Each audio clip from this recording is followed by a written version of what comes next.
ఎకరాల్లో జరిగిన పంట నష్టానికి 646 కోట్ల రూపాయలని ఈరోజు రైతు ఖాతాల్లోకి ముఖ్యమంత్రి గారి చేతుల మీదుగా జమ చేయడం జరిగింది.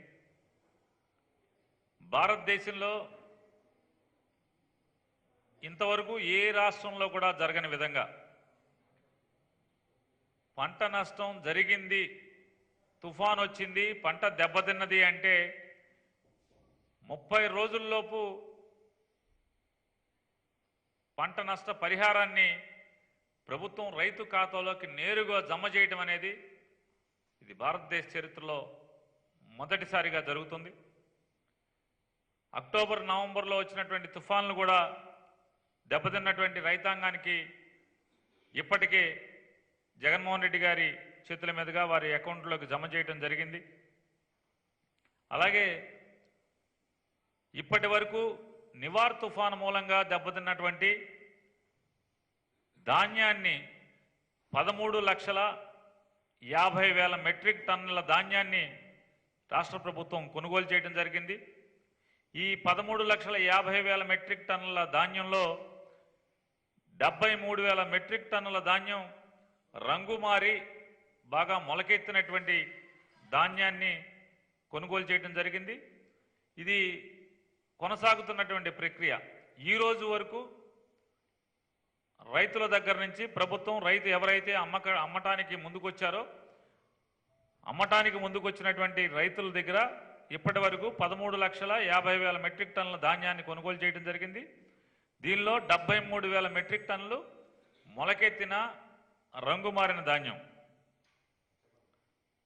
అలాగే రాష్ట్ర వ్యాప్తంగా నివార్ తుఫానుకు దెబ్బతిన్నటువంటి రైతులు ఎవరైతే విత్తనం కావాలని చెప్పని రైతు భరోసా కేంద్రానికి వచ్చారో ఇప్పటి వరకు విత్తనం కావాలని అడిగినటువంటి రైతులకు 43,000 క్వింటాళ్ల విత్తనాన్ని 80% సబ్సిడీ మీద అందజేయటం జరిగింది.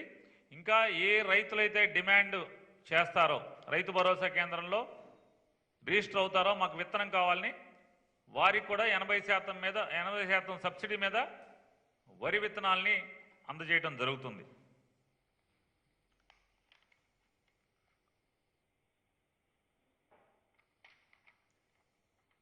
గత ప్రభుత్వం 0 వడ్డీ బకాయిల కింద ఎగనామం పెట్టినటువంటి 904 కోట్లను జగన్మోహన్ రెడ్డి గారి ప్రభుత్వమే తీర్చడం జరిగింది.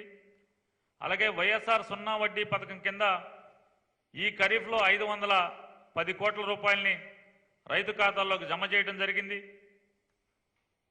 భారీ వర్షాల వల్ల తుఫాను వల్ల నష్టపోయిన రైతాంగానికి సుమారుగా 1,038 కోట్ల రూపాయల ఇన్పుట్ సబ్సిడీని నేరుగా రైతు ఖాతాల్లోకి జమ చేయడం జరిగింది.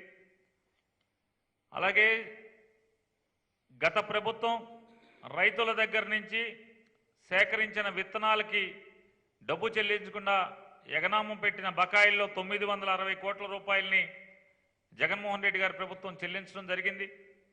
అలాగే ఉచిత విద్యుత్ కోసము ఆక్వా రంగంలోని రైతుల్ని ప్రోత్సహించే దానికోసం 17,430 కోట్ల రూపాయలని జగన్మోహన్ రెడ్డి గారి ప్రభుత్వం వెచ్చించడం జరిగింది. అలాగే ఉచిత విద్యుత్ పగటిపూట మాత్రమే ఇవ్వాలి అనే లక్ష్యంతో ఫీడర్లని అందుకు సిద్ధం చేయడం కోసం 1,700 కోట్ల రూపాయలని ఖర్చు పెట్టడం జరిగింది. గత ప్రభుత్వం ఎగ్గొట్టినటువంటి విత్తన బకాయిల్ని రైతులకు 383 కోట్ల రూపాయలను కూడా జగన్మోహన్ రెడ్డి గారి ప్రభుత్వమే జమ చేయడం జరిగింది. మొత్తంగా జగన్మోహన్ రెడ్డి గారు ముఖ్యమంత్రిగా వచ్చిన దగ్గర నుంచి రైతు హితం కోసం ఇప్పటి వరకు ఈ 18 నెలల కాలంలో ఈ 18 మాసాల కాలంలో 61,400 కోట్ల రూపాయల ఖర్చుని జగన్మోహన్ రెడ్డి గారి ప్రభుత్వం చిరునవ్వుతోనే ఖర్చు పెట్టిందని చెప్పని ఇది ఒక రైతు హితమైన ప్రభుత్వంగా భారతదేశంలో ఇంతకంటే మిన్నగా రైతు పట్ల శ్రద్ధ చూపించినటువంటి ప్రభుత్వాలు లేకపోవటం కూడా మనందరికీ గౌరవకారణంగా తెలియజేస్తున్నాం.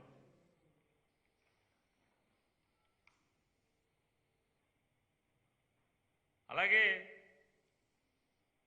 భారతదేశంలో ఎక్కడా లేని విధంగా కౌలు రైతులకు, అడవి పట్టాలు పొందినటువంటి ఆర్ఓఎఫ్ఆర్ రైతులకు, దేవుడు మాన్యం కౌలు చేసుకుంటున్నటువంటి దళిత రైతులకు, అలాగే అసైన్మెంట్ ద్వారా పట్టా పొందినటువంటి రైతులకు కూడా భారతదేశంలో కేవలం ఆంధ్రప్రదేశ్ రాష్ట్రంలో మాత్రమే రైతు భరోసాని అందజేయడం జరుగుతుంది.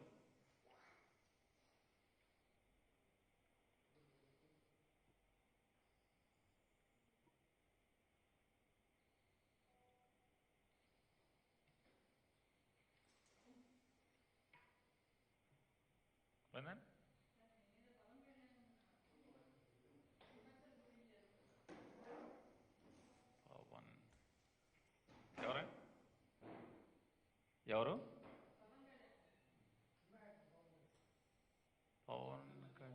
పవన్ కళ్యాణ్ అదే ఇప్పుడు సినిమాల్లో మనం సాయం చేయకపోతే ఇక్కడ మెడ రుద్దుకుంటా ఉంటారు, మట్టి నలుపుకుంటాకి అట్లా చేస్తుంటాడు ఆయన. ఆయన పేరు పవన్ కళ్యాణా? అతనేనా పవన్ కళ్యాణ్ అంటే? సినిమాల్లో ఇట్లా మెడ రుద్దుకుంటూ ఉంటాడు, మట్టి నలుపుకుంటూ ఉంటాడు, అతనా? ఆయన గురించేనా ఏంటి? ఏమన్నాడు? నన్నేమన్నాడు?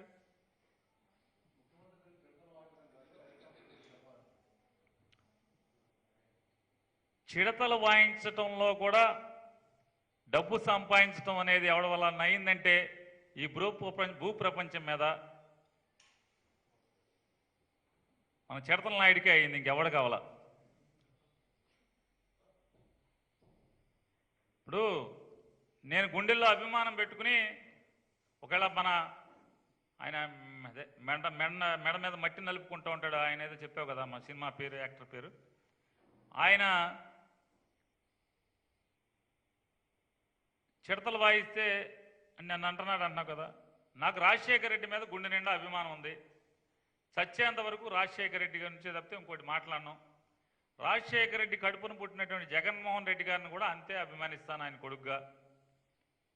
నేను చచ్చేంత వరకు వాళ్ళకి చిడతలు వాయించని, వాళ్ళని లేకపోతే భజన చేయని, ఏం చేసినా రాజశేఖర రెడ్డి కుటుంబానికే చేస్తాను నేను. నాకు అది స్వామి భక్తి. నేను భక్తుడిని, రాజశేఖర రెడ్డి గారికి భక్తుడిని. చచ్చిపోతా కూడా రాజశేఖర రెడ్డికి భజన చేస్తా చచ్చిపోవాలనుకుంటా నేను. తప్పే ఉంది దాంట్లో? రాజశేఖర రెడ్డి కొడుకుగా నేను ఆయన కొడుకుగా అభిమానిస్తాను, భజన చేస్తాను. దాంట్లో నాకేం స్వార్థం లేదు కదా. స్వామి భక్తి ఉంది, భక్తి తప్పితే నాకేం దాంట్లో లేదు కదా. కానీ మన చిడతల నాయుడికి 2013-14 సంవత్సరంలో అనుకుంటా హైదరాబాద్లో బాగా ఖరీదైన అది పెళ్ళిళ్ళు జరుపుకుంటారు, దాన్ని ఏదో ఫంక్షన్ హాల్ అంటాం కదా.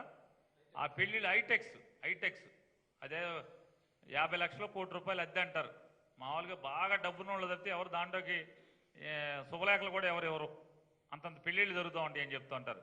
అక్కడ మీటింగ్ పెట్టి విలేకరులను పిలిచి, పాప అమాయకులైనటువంటి ఫ్యాన్స్ని పిలిచి ఏం చెప్పి అక్కడ చిడతలు ఎవడకు కొట్టాడు? సోనియా గాంధీకి రివర్స్ చిడతలు కొట్టాడు, మోడీకి చిడతలు కొట్టాడు. నెల తిరగకుండానే మళ్ళీ చంద్రబాబు నాయుడు కూడా చిడతలు కొట్టాడు. ఆ చిడతలు కొడతంలో లాభం పొందింది ఎవరు? అంటే క్యాష్ కోసం చిడతలు కొట్టే బ్యాచ్ మన చిడతల నాయుడు గారు. అది అయిపోయింది. 14 నుంచి 17 దాకా చంద్రబాబు నాయుడు గారికి చిడతలు కొట్టాడు. మోడీకి మళ్ళీ మోడీని మర్చిపోయాడు. మోడీ ఎవరో నాకు తెలియదు, మోడీ నాకు పరిచయం లేదు, నాకు అపాయింట్మెంట్ ఇవ్వడు మోడీ అని చెప్పని మాట్లాడారు. ప్రశ్నిస్తాక పార్టీ పెట్టా అన్నారు. పార్టీ పెట్టింది గుర్తుంది కానీ ప్రశ్నించడం మర్చిపోయాడు. అది అయిపోయిన తర్వాత మళ్ళీ 2017లో చంద్రబాబు నాయుడు గారికి రివర్స్ చిడతలు కొట్టాడు, పేమెంట్ ఇవ్వట్లేదని. మళ్ళీ జాగ్రత్తగా చూసుకున్నాడు. మళ్ళీ 19కి వచ్చేప్పటికీ అనుకూలమైన చిడతలు కొట్టాడు. మోడీని పాసిపోయిన లడ్డు అని చెప్పని రివర్స్గా తిట్టావు, చిడతలు కొట్టావు, రివర్స్ చిడతలు. మళ్ళీ 19 ఓట్లు ఎలక్షన్లు ఓడిపోగానే మళ్ళీ మోడీ కాళ్ళకాడికి చేరావు, మళ్ళీ చిడతలు కొట్టుకుంటా. దేనికి వెళ్ళావు? మళ్ళీ దానికి ముందు ఎన్నికలకు ముందు ఇంకోటి జరిగింది. కమ్యూనిస్టులకు ఎర్ర జెండాల వాళ్ళకి చిడతలు కొట్టావు. ఓట్లు అయిపోగానే ఎర్ర జెండాల పక్కన ఎర్ర చిడతల పక్కన పడేసి మళ్ళీ కాషాయ చిడతలు పట్టుకున్నావు. ఇన్ని చిడతలు కొడతాం కూడా నీకు వ్యాపారం అయింది మీకు. కానీ నేను స్వామి రాజశేఖర రెడ్డి అంటే పిచ్చని నాకు, నేను ప్రపంచం అంతా తెలుసు, నా కుటుంబానికి తెలుసు. నా ఇంట్లో బెడ్రూమ్ దగ్గర నుంచి దేవుడి గదిలో దగ్గర నుంచి నా ఇంటి హాల్లో కానీ అన్ని చోట్ల రాజశేఖర రెడ్డి గారి బొమ్మే ఉంటుంది. నా దేవుడు రాజశేఖర రెడ్డి గారు కొడుకుని నేను చిడతలు కొడితే తప్పేంటి? భయం చేస్తే తప్పేంటి? చిడతలు కొడితే తప్పేంటి? అది నా భక్తిపూర్వకంగా కొడతా, క్యాష్ కోసం కొట్టను కదా. క్యాష్ కోసం కొట్టేది మన చిడతల నాయుడు. ఇప్పుడు ఏం కొట్టాడు? ఇప్పుడు ఏం చేస్తున్నాడు? ఇవాళ ఏం రాజకీయ పార్టీ అన్నాడు, ఏం చేశాడు? అంటే చిడతలు కొట్టినా, ఎదురు చిడతలు కొట్టినా, అనుకూలమైన చిడతలు కొట్టినా ఏదైనా ఆయనకి క్యాషే. ఆయన ఇంకేమన్నాడమ్మా చిడతల నాయుడు గారు?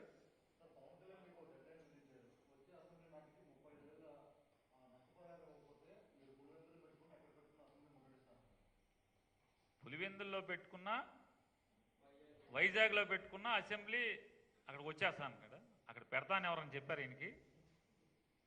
పులివెందుల్లో వైజాగ్లో అసెంబ్లీ పెడతాను ఎవరని చెప్పారంట. ఏమంటే ఆయన తొంత ఎట్లా ఉంటుందంటే, చిడతల నాయుడు గారిది, ఆయన ఒక బొమ్మ ఇది ఆయన ట్వీట్లోంచే ఇచ్చాడు, మీరు కూడా చూసుకోవచ్చు. పవన్ కళ్యాణ్ @పవన్ కళ్యాణ్. నిన్న వకీల్ షాప్ షూటింగ్ విరామంలో అరకు ఆదివాసీలు, ఆంధ్ర వలసలు, అడవి తల్లిలో మంటపడ్డ వారికి ఇది పెడుతూ దాని కింద ఇంకోటి పెట్టాడు ఈయన. జనసేన పోరాట యాత్రలో భాగంగా అరకు పర్యటనలో ఆదివాసీల జీవన స్థితిగతులు బాధ కలిగించాయి. ఆదివాసీల సంస్కృతి పరిరక్షించబడాలి. వారి జీవన స్థితిగతుల్లో మార్పు తీసుకురావడానికి జనసేన జన సైకిల్ నిరంతరం వారికి అండగా ఉంటారంట. ఇక మామూలు కుక్క దాకా పట్టుకుని గోదావరి ఈదినట్టే అరకోళ్ళు కనుక ఈయన నమ్ముకుంటే. ఈయన షూటింగ్లో అడవి సెట్ వేసి ఆ అడవిలో అరకు నుంచి మనుషులు తెచ్చి ఈయన నిజంగా అరకు వెళ్ళాడని ఎవడ అనుకునేట్టు. ఇవన్నీ కూడా ఏంటంటే సెట్టింగ్లు, భ్రమలు.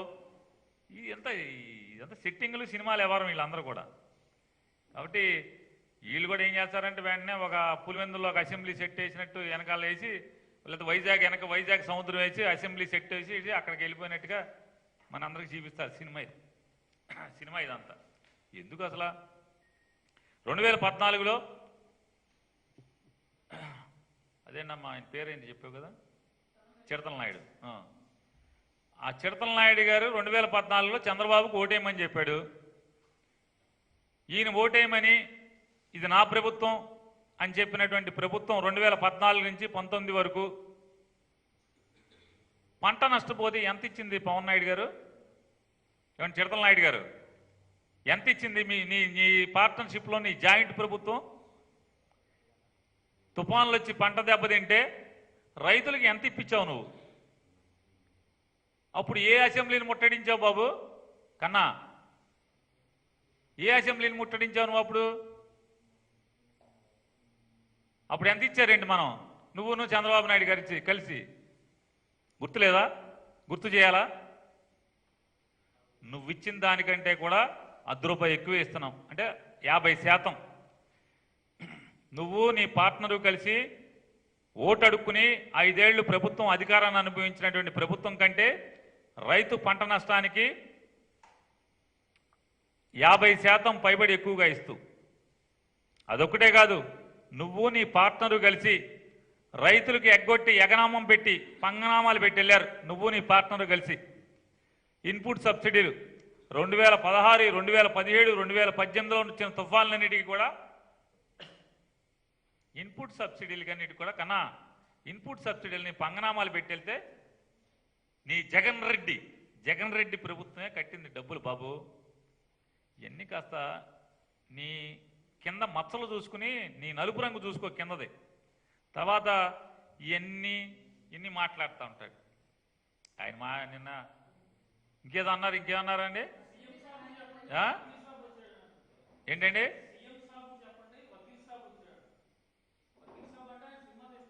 కాదు కాదు కాదు అనుకుంటా, కాదు కాదు. ఆ,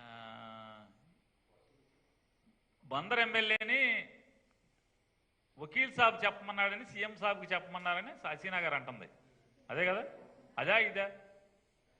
రెహానా గారు ఏది మనకి పెద్ద చదువు లేదు, ఎవరెవరో కూడా అర్థం కావట్లేదు. ఆయన అయితే బాగా చదివేసుకున్నాడు, విపరీతంగా పండితుడు కదా ఆయన. అందుకని అంటే జగన్ సాబ్కి చెప్పండి, వకీల్ సాబ్ చెప్పాడని. సీఎం సాబ్కి చెప్పండి. వకీల్ ఎప్పుడు అయ్యాడండి ఈయన? ప్లేటర్ చదివాడా? ఏ ఏ యూనివర్సిటీలో? వకీల్ అంటే ప్లేటరే కదా. అంటే ఏ యూనివర్సిటీకి వకీల్, ఏ యూనివర్సిటీలో లా చేశాడు? అంటే ఈయన వకీల్ అన్నది ఎంత నిజమో, ఈయన రాజకీయం, ఈయన రైతుల పట్ల తాపత్రయం అంతే నిజం అనేది కూడా ఇవాళ ప్రజలందరూ కూడా గుర్తించారు, ఎప్పుడో గుర్తించారు. కాదు అది వాళ్ళు గుర్తించారని ఈయనకి అర్థం కావట్లా. నా బతుకు జనాలకు తెలిసిపోయింది అనే విషయం మన చిడతల నాయుడు గారికి తెలియట్లే. తెలిస్తే పాపం ఈ ప్రయాసం ఉండదు కదా. నిన్న చిడతల నాయుడు గారు బందరు వచ్చాడు. హైదరాబాద్ నుంచి ప్రయాసపడి ఒక రాత్రి అంతా బెజవాడలో పడుకుని పొద్దున్నే లేచి బాగా పొళ్ళు అరగదీసి బాగా పాఠం చదువుకుని బయలుదేరి గుడివాడ వచ్చావు. భయపడ్డావు అస్సలు. సినిమాలు మళ్ళీ సినిమా స్టైల్. భయపడ్డావు అస్సలు. గుడివాడ అసలు కొడాలి నా నీ పేరు ఎందుకు ఎత్తలేకపోయావు? అంటే నేను పిచ్చినాయాలను కాబట్టి బందర్లో నా పేరు ఎత్తి నువ్వు నీ ఇష్టం వచ్చినట్టు మాట్లాడతావు, నీ నోటుకు వచ్చింది వాగుతావు. అసలు గుడివాడ కొడాలి నా నీ పేరు ఎత్తడానికి కూడా భయమే కదా నీకు. పేరు ఎత్తలేకపోయావు కదా. ఎత్తాడా? ఎంపడున్నాగా మీరు ఉన్నారని చెప్తున్నారు వీళ్ళందరూ. మీరా ఇంకో ఆయన? ఇంకో ఆయన ఆయన ఉన్నాడు ఎంపట. ఆ బులుగు చొక్క ఆయన, ఆకుపచ్చ మిలిటరీ రంగు ఆయన చొక్క ఆయన, మిలిటరీ ఆకుపచ్చ ఆయన ఉన్నాడా? కానీ గుడివాళ్ళ పేరెత్తాడా? ఎవరికి భయం? ఎవరికి భయం? నేను ఒకటి పిచ్చోడిని, పిచ్చి కాపుని దొరికాను కదా, అందుకని నా పేరు ఎత్తాడు. మన అక్కడ అడగచ్చుగా, ఎవడు ఇక్కడ ఎమ్మెల్యే ఎవడు అని అక్కడ కూడా అడగచ్చుగా. కొడాలి నాని గురించి కూడా అక్కడ అడగలా. భయం అక్కడ. ఇక్కడ వచ్చి నేను ఒకడు దొరికాను కదా అమ్మాయికి జీవిని వచ్చి, ఎవడు మీ ఎమ్మెల్యే, ఎవడయ్యా ఇక్కడ ఎమ్మెల్యే? 175 నియోజకవర్గాల్లో టికెట్లు సీట్లు పెడతావు, క్యాండిడేట్లను పెడతావు. ఎవడెక్కడ ఎమ్మెల్యే తెలియదు నీకు. ఈ రాష్ట్రానికి ఎవడు మంత్రో నీకు తెలీదు. నువ్వు రాజకీయాలు చేస్తుంటావు. నేను రాజకీయ నాయకుడిని అని మమ్మల్ని అనుకోమంటావు. చెప్పండి, నువ్వంతా రాష్ట్ర వ్యాప్తంగా నువ్వు పార్టీ పెట్టినాడు అయితే తెలియాలి కదా. అసలు ఆయన ఓకే చించుకుంటున్నాడు. అంటే అసలు ఏంటి, రోడ్డు మీదకి వస్తే రాజకీయం చేస్తున్నారు, క్రమ పద్ధతిగా అడుగుతాం, బూతులు తిట్టం. అసలు నోరు తెగబడింది ఎవడు అసలు వైజాగ్లో? అసలు నీ జోలికి ఎవడన్నా వైఎస్ఆర్ కాంగ్రెస్ పార్టీ వాడు ఎవడు నీ జోలికి వచ్చాడు? అసలు నువ్వు ఒక ఆటలో అట్టుపండి అనుకుని మేమేం మాట్లాడలేదు. సరే వెళ్ళిపోతుంది కదా కానీమని చెప్పని. విశాఖపట్నంలో నీ నోటికి వచ్చినట్టు సభ్యత సంస్కారం లేకుండా తెలుగువాడి సాంప్రదాయాలకు విరుద్ధంగా మరణించినటువంటి రాజశేఖర రెడ్డి గారి గురించి నీ నోరు తెగబడి మాట్లాడింది ఎవరు? నువ్వు కాదా ముందు? నువ్వేమో మామూలుగా పరమ పూజ్యనీయమైన వాడివి. నువ్వు మాత్రం ఎవరినైనా ఏమన్నా ఎవడేం అనకూడదు. అంటే నీకేం బాగా నోటు రంకు ఎక్కువ, నీ గురించి మాత్రం ఎవడు రాకూడదు, భయపడిపోవాలి. ఓకే అయ్యా, నువ్వే కాదు నేను కూడా కాపునే. నీకట్ట భయం లేదు, నాకు భయం లేదు. భయం ఎవరికి భయం? ఎందుకు భయం? ఏంటి ఏం చేస్తా అంటే, రేపు నుంచి మా ఇంటికి వస్తావా? రా, ఏం చేద్దాం రా, మా ఇంటికి రా.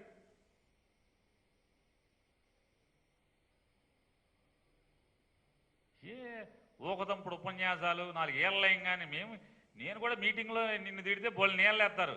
కానీ మీటింగ్లో మాట్లాడాను, నువ్వు ఎక్కడ మాట్లాడినా ఇక్కడే పార్టీ వేదికగానే మాట్లాడతాం. మా ఇంటికి వచ్చి ఏం చేస్తావు? చంద్రబాబు ఇంటికి వెళ్తే పోనీ సూట్ కేసు ఇచ్చి పంపుతాడు. మా ఇంటికి వచ్చి ఏమంతా పూట ముద్దే పచ్చడాన్ని పెట్టి పంపిస్తాను. అంతకు మించి నా వల్ల ఏమవుద్ది?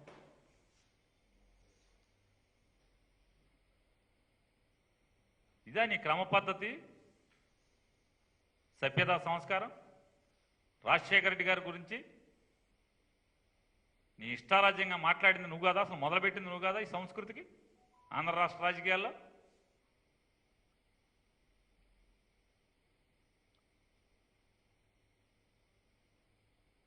మూడు తుఫానులు దెబ్బతిన్న రైతులకి అండగా ఉంటా అంట, నిరంతరం నిలబడతా అంట, అండగా నిలబడతా అంట ఈయన. మళ్ళీ షూటింగ్ వచ్చిందంటే వరుస 6 సినిమాలు కాల్ షీట్లు ఇచ్చాడు. షూటింగ్ ఆగితే తప్పితే వెనక్కి రాడు, షెడ్యూల్ ఆగాలి, మిగతా సినిమా వాళ్ళు కాల్ షీట్లు ఏమైనా లేకపోతే బయటికి రావాల్సిందే తప్పితే. ఆయన పాపం నిన్ను నమ్ముకున్నారు పెనుమాక రైతులు, బేతపూడి రైతులు, ఉండవల్లి రైతులు. లబా వచ్చావు, గబా 4 గిన్నె వాళ్ళ చేతిలో గిన్నె లాక్కున్నావు, ఆపగా పెరిగానం తినేసావు, వెళ్ళిపోయి చంద్రబాబు బాగా చేస్తున్నాడని చెప్పావు. మొత్తం నమ్ముకున్న నట్టాడు, మొత్తం కృష్ణానదిలో కలిపేసే వాళ్ళ నమ్మకాన్ని అంతా. తుందూరు రైతులు అన్నారు, తుందూరు రైతులకి నా ప్రాణం దారబోస్తా అన్నావు. ఏమైపోయావు? ఎన్నాళ్ళు అయిపోయింది? ఇట్లా ఎంతమందిని ముంచేసావు నువ్వు అసలు ఈ రాష్ట్రంలో? నువ్వేదో కొత్తగా వచ్చావు, ఏదో ఇది చేస్తామని చెప్పి నమ్మకాన్ని కలిగిస్తే నువ్వు ఏం నిలబడతావు అండగా? నువ్వు ఎవడికి నిలబడ్డావు అండగా? ఒక్క చంద్రబాబు నాయుడికి మినహా నువ్వు గుండె మీద చేసుకుని చెప్పండి చిడతల నాయుడు గారు, నీ గుండె మీద చేసుకుని చంద్రబాబు నాయుడికి తప్పితే ఇంకొక్కడికి ఎక్కడన్నా నువ్వు అండగా నిలబడ్డావా? ఆఖరికి మీ అన్నగారు చిరంజీవి గారికి కూడా ఎక్కడ అండగా నిలబడ్డావా? చంద్రబాబు నాయుడు తప్పితే నువ్వు అసలు ఎవడికి అంటే మీ ఇద్దరు సంబంధాలు వేరు, ఆ ఇచ్చిపుచ్చుకోవడాలు వేరు కాబట్టి అది నిలబడతావు. పాప చిరంజీవి గారికి అవి చేతకావు కాబట్టి మరి నిన్ను అండగా ఉంచుకోలేకపోయాడు. నిన్ను నమ్ముకుంటే ఇక రైతులు మళ్ళీ ఉండాలి. ఇక ఇవాళ ఆయన చెప్తాడు అస్సలు భయపడ్డావు పవన్ నాయుడు అని. ఎవడు భయపడ్డావు అసలు? నువ్వంటే మా వైఎస్ఆర్ కాంగ్రెస్ పార్టీలో జెండా మోసే కార్యకర్త కూడా నేను లెక్క చేయడు. అసలు ఎవడు భయపడేది నీకు? నిన్ను భయపడమని ఎవడు చెప్పాడు అసలు? మేము సినిమా డైలాగులు ఎవడో రాసిస్తే అవి వచ్చి గబగబా హోటల్లో చదువుకుని పొద్దున్నే వచ్చి కారులో చదువుకుని మాకు వచ్చి అప్పచెప్పటం ఏంటి? మాకు ఈ సోషల్ ససనం అసలు. అంటే రోడ్డు మీదకి రావడం సరదా కాదు ఈ చిడతల నాయుడికి అంటాడు. సరదా అని ఎవడు చెప్పాడు? నిజమే కదా, నీకు సరదా కాదు, వ్యాపారం. ధర్నాకి వ్యాపారం, ధర్నాకి క్యాష్, ధర్నాకి లాభం, పొలిటికల్ మీటింగ్కి లాభం, బోళ్ళంత లాభం నీకు. సరదా అని ఎవరన్నారు? శతకోటి లింగాల్లో బోల్డ్ లింగాన్ని నేను. అవును నిజమే. నువ్వెవడవే? కాదు, ఎవరు తమరెవరు?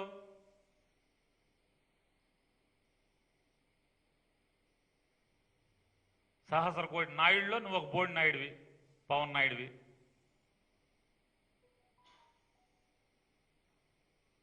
నీకైనా తీర్థం వచ్చు, మాకు రాదా?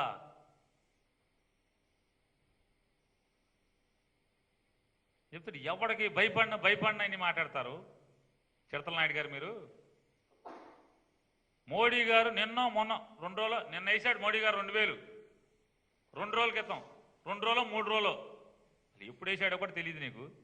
ఎవడో చెప్తాడు వెనక నుంచి మోడీ గారు 2000 వేసాడని. మోడీ గారు 2000 ఎవరికి వేశారు?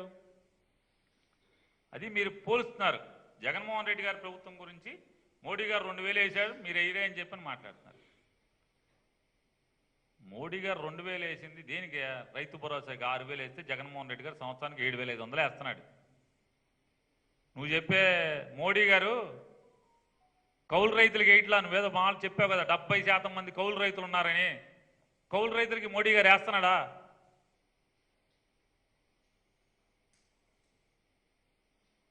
మేము కూడా అనగలం, నకిలీ వకీల్ సాబ్ మోడీ సాబ్కి చెప్పు, కౌలు రైతులకు కూడా ఏమని చెప్పు. మోడీ దగ్గర నీకు ఎక్కడా అపాయింట్మెంట్ ఉండదు, అమిత్ షా దగ్గర అపాయింట్మెంట్ ఉండదు. కనీసం ఆ నడ్డా సాబ్ కన్నా వెళ్ళి చెప్పు. మాకు లేదా మాటలు మాకు రావా? మాకు రాసిచ్చేవాళ్ళు మేమే రాసుకుంటాం. నీకంటే ఎవడో రాసి ఇవ్వాలి. మాటలు మేమే రాసుకుంటాం. నకిలీ వకీల్ సాబ్, మోడీ గారు 6,000 రైతులకే వేస్తున్నాడు. పొలం ఉన్న రైతులకే, కౌలు రైతులకే. ఇట్లా అడవి బిడ్డలైనటువంటి, అడవి పట్టా పొందినటువంటి సాగు చేస్తున్న అడవి బిడ్డలకి ఇట్లా, దళితులైన పట్ట అసైన్మెంట్ ల్యాండ్లో ఉన్నటువంటి దళితులకి, బీసీలకి ఎవరికి మోడీ సాబ్ ఇట్లా నకిలీ వకీల్ సాబ్ చెప్పిల్లి.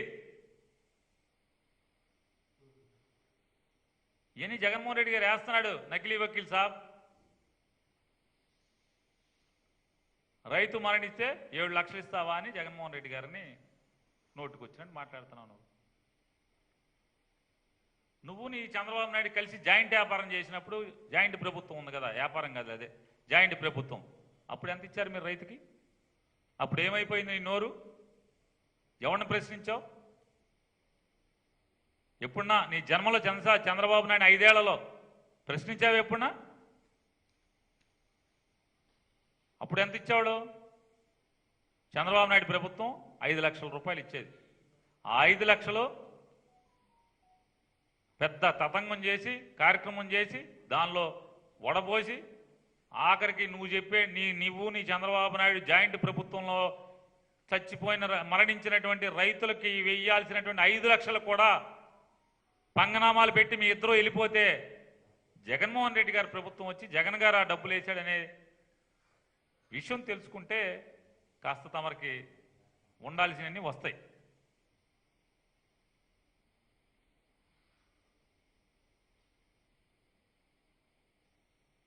రైతుల గురించి ఓకే అసలు కార్ చేసుకుంటున్నావు ప్రేమ. 2014లో చిడతలనాయుడు గారు వినపడుతుందా? మీరు మీ పార్ట్నర్ చంద్రబాబు చౌదరి గారు ఇద్దరు కలిసి 87,600 కోట్ల రైతు రుణాలని బేషరతుగా మాఫీ చేస్తామని చెప్పి ఓట్లు అడుక్కున్నారు మీ ఇద్దరు. సాక్షాత్తు ఆర్బీఐ చెప్పింది 12,000 కోట్లు కూడా అప్పులు కట్టలేదు. 2014-19లో ఉన్నటువంటి రాష్ట్ర ప్రభుత్వం రైతు రుణాల కోసం బ్యాంకుల్లో అప్పులు మాఫీకి కట్టలేదు అని చెప్పని సాక్షాత్తు ఆర్బీఐ చెప్పింది. ఆయన చిడతలనాయుడు గారు చెప్తాడు, తప్పులు దిద్దుకోవడానికి టైం ఇస్తున్నా అంట జగన్మోహన్ రెడ్డి గారి ప్రభుత్వానికి. అయ్యా చిడతలనాయుడు, నీకు వినమ్రంగా, మర్యాదపూర్వకంగా, పద్ధతిగా నీకు చెప్తున్నాం, ఈ పేమెంట్కి చిడతలు వాయించడం ఆపేసి నిజంగా నికార్సైన రాజకీయం చేయడానికి నీకు టైం ఇస్తున్నాం.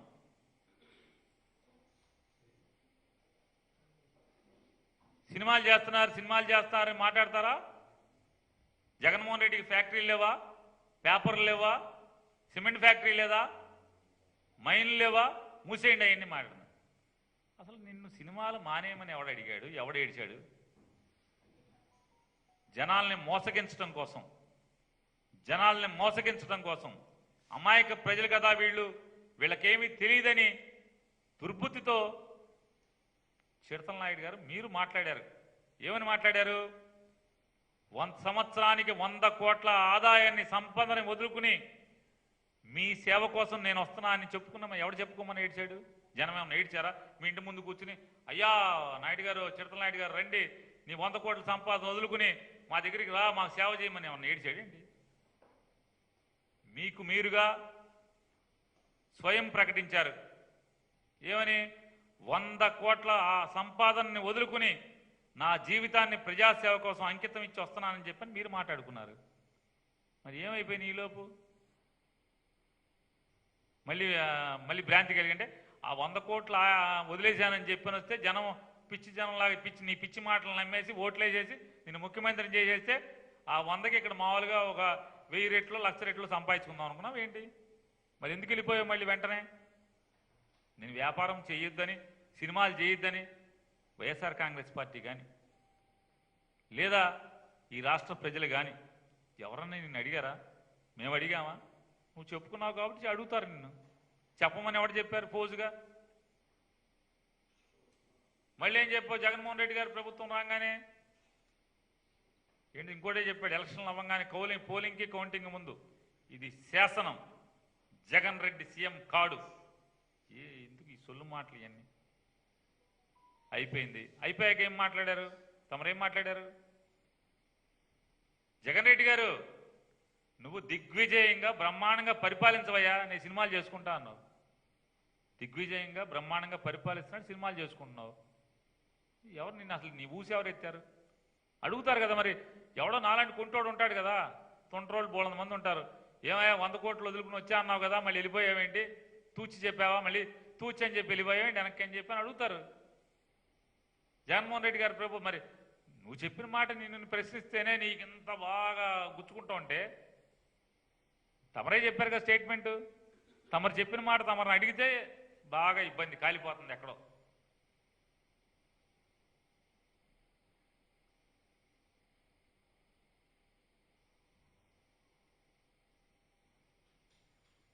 ఖచ్చితంగా నన్ను చిడతలు కొడతాం ఆపమని, బందర్ ఎమ్మెల్యేని చిడతలు కొడతాం ఆపమని తమరు చెప్పారు చిడతల నాయుడు గారు. రాజశేఖర రెడ్డి గారి కుటుంబానికి పేర్ని నాని అనేవాడు తుది శ్వాస విడిచేంత వరకు చిడతలు కొడతానే ఉంటాడు, భజన చేస్తానే ఉంటాడు. దయచేసి నువ్వు చిడతలకి పేమెంట్ తీసుకుంటున్నావు. ఎందుకంటే దానికి రుజువు ఏంటంటే సంవత్సరానికి ఒకడు కొడుతున్నావు కదా చిడతలు. నీకులాగా సిగ్గు ఎగ్గు లేకుండా ఇవాళ పొగిడిన నోటితో, ఇవాళ పొగిడిన చిడతలు కొట్టుడితో రేపు తిడతాం, లేకపోతే ఎల్లుండి మళ్ళీ పొగుడుతూ చిడతలు కొడతాం. నీ వల్ల తప్పితే ఇంత దిగజారి బతకడం రాజకీయాల్లో మరొక్కడి వల్ల కాదనేది నీ నడతే. ఇన్నాళ్ళు రాజకీయ నువ్వు 2014లో 13లోన పార్టీ పెట్టా అన్నావు కదా, పార్టీ పెట్టిన కాడి నుంచి ఇవాళ దాకా నీ నడక చూస్తే మోడీకి అనుకూలం, సోనియా గాంధీకి వ్యతిరేకం, చంద్రబాబుకి మొన్నటిదా అంతకుముందు చంద్రబాబుకి 14కు ముందు చంద్రబాబుకి వ్యతిరేకం, 14లో చంద్రబాబుకి అనుకూలం, 2017లో చంద్రబాబుకి వ్యతిరేకం, మోడీకి వ్యతిరేకం. పాచిపోయిన లడ్లు ఇచ్చారు, మోడీ గారు పాచిపోయిన లడ్లు ఇచ్చారని చెప్పారు, ఫ్రిడ్జ్లో పెట్టుకున్నామని చెప్పారు. మళ్ళీ కమ్యూనిస్టులకి జై అన్నారు. మా చిన్నప్పటి నుంచి ఎర్ర జెండా అంటే నాకు బాగా ఇష్టం అన్నావు, చేగువేరా అంటే బాగా మోజన్నావు. ఎలక్షన్లు అయిపోయినాయి, కమ్యూనిస్టుల్ని గోడౌన్లో పడేసి మళ్ళీ మోడీకి జై అని చెప్పని మళ్ళీ మోడీని పొగుడుతా వెళ్ళావు. తిట్టిన నోటితోనే మోడీని పొగుడుతా వెళ్ళావు. ఇవాళ మోడీ గారిని నువ్వు చాలా అడగాల్సినవి ఉన్నాయి, మోడీ గారి దగ్గర సాధించాల్సినవి చాలా ఉన్నాయి. మోడీ గారు బాగా ఇద్దరం బాగా జోరుగా ఉన్నాం, ఇద్దరం బాగా ఫ్రెండ్స్ లాగా తిరుగుతున్నాం అని చెప్పని బయట చెప్తున్నారు కదా మీరు. వెళ్ళి అవన్నీ సాధించండి. 2014 నుంచి 19 దాకా మోడీ గారి గురించి మీరు ఏమేమి మాట్లాడారో అవన్నీ కూడా గట్టిగా ప్రశ్నించి మీరు నిలబెట్టి అవన్నీ సాధించుకొస్తే మేము కూడా మిమ్మల్ని చిడతల నాయుడు గారు కాదు శభాష్ నాయుడు గారు అంటామని చెప్పని మీకు తెలియజేస్తూ సెలవు తీసుకుంటాం.